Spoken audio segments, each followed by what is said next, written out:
Pierre Sabatier, bonjour. Bonjour. Avec le président du Salon du Livre de Mirepoix, Mirempage, depuis quoi, 2 ans que ça a changé Oui, on essaie de rajeunir le logo, l'ancien logo du Salon du Livre d'histoire locale qui était un peu restrictif, un peu étriqué. Voilà. Donc on est à Mirempage, 25e édition du Salon historique, le 7 juillet. Le 7 juillet, dimanche 7 juillet. Que va-t-il se passer pendant ce dimanche Bon, comme d'habitude? Pendant ce dimanche, comme d'habitude, il va faire beau. Il va faire très beau. Et ça nous permettra d'accueillir encore plus d'auteurs, d'éditeurs sous la halle, qui elle, par contre, n'est pas plus grande. Ça nous pose toujours les mêmes problèmes, je ne veux pas me répéter. Voilà, c'est la rançon du succès, mais nous en sommes très heureux de rencontrer ces problèmes d'exiguïté. Il y a un dynamisme littéraire étonnant dans notre grand sud-ouest, dans tous les genres littéraires. Cette année encore, nous allons récompenser une douzaine de genres littéraires différents. 12, ça paraît beaucoup, mais bien sûr, nous ne comparons pas les romans policiers, les recueils poétiques ou les notices historiques. Et chaque fois, nos auteurs régionaux, locaux même, très locaux, puisque nous avons 2 auteurs mirapiciens de très bonne qualité cette année, ces auteurs-là nous surprennent par leur inspiration très variée et leur grande qualité. Alors, est-ce qu'il y a une thématique qui se dégage? Parce que l'année dernière, on était encore dans le centenaire de 14-18, il y avait quand même beaucoup de ce sujet-là. Est-ce que cette année, on va sur une autre orientation? Alors, cette année, non, nous n'avons pas de thématique, puisque nous avons voulu continuer à accueillir tous les auteurs. Je ne dis pas que nous privilégions les premiers romans, par exemple. Ce pourrait être le cas cette année, puisque nous avons plusieurs premiers romans de belle facture, de bonne inspiration, très originaux, romans et nouvelles. Donc des livres que je qualifierais, peut-on le dire, de loisirs, de divertissement, qui n'enlèvent rien à leur qualité, bien sûr, et de divertissement par opposition à d'autres livres qui sont des livres de documentation, des notices historiques très ciblées. Nous en avons un par exemple sur les sceaux royaux du XIIe et XIIIe siècle. Bon, effectivement, cela paraît barbatif, mais ça peut être très intéressant pour des universitaires qui veulent dater des documents.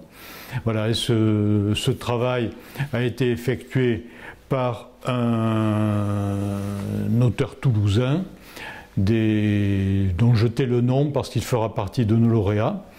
Mais voilà, et dans des quantités d'autres domaines, nous avons des auteurs que nous ne récompenserons pas, mais que j'aurai plaisir à nominer parce que voilà, on ne peut pas multiplier les récompenses. Je pense à Dominique Delpirou, qui nous a fait une série de nouvelles. Son livre est intitulé Ma sœur l'ours, du titre d'une nouvelle. Delpirou, oui, est étonnant. C'est un garçon surprenant, issu du journalisme, qui fait des choses très, très intéressantes. Nous avons aussi Christiane Espagna, qui s'est inspiré de la biographie de membres de sa famille pour écrire Une famille dans la résistance. Et là, nous sommes déjà dans le roman historique. Donc, non, il n'y a pas de thématique. Nous sommes ouverts à tous les styles, tous les genres. Cette année, je suis très heureux parce qu'il y a un genre littéraire qui n'est pas considéré comme tel, c'est le livre pour enfants. Et nous allons récompenser un livre très original Il y en aura d'autres, il y aura d'autres auteurs qui ont déjà fait leur preuve dans la région. Et ce que je voulais aussi dire, on n'y pense jamais à ça, mais la littérature est un domaine dans lequel la parité s'est toujours exercée. On a dans les mêmes genres littéraires, par exemple le roman policier, eh bien le roman policier, fût-il très très noir, est peut-être aussi bien écrit par une femme qu'un homme. Nous avons par exemple un couple emblématique pour moi qui a produit 2 romans policiers remarquables. Ce couple est formé d'une commissaire de police à la retraite qui a poussé l'ouverture d'esprit jusqu'à épouser un gendarme. La gendarmerie et la police n'ont jamais fait bon ménage. Dans tous les feuilletons de télé, c'est la base même de ce qu'on appellera les embrouilles. Eh bien non, voilà, cette entente de couple a débouché sur 2 très bons romans que nous présenterons cette année.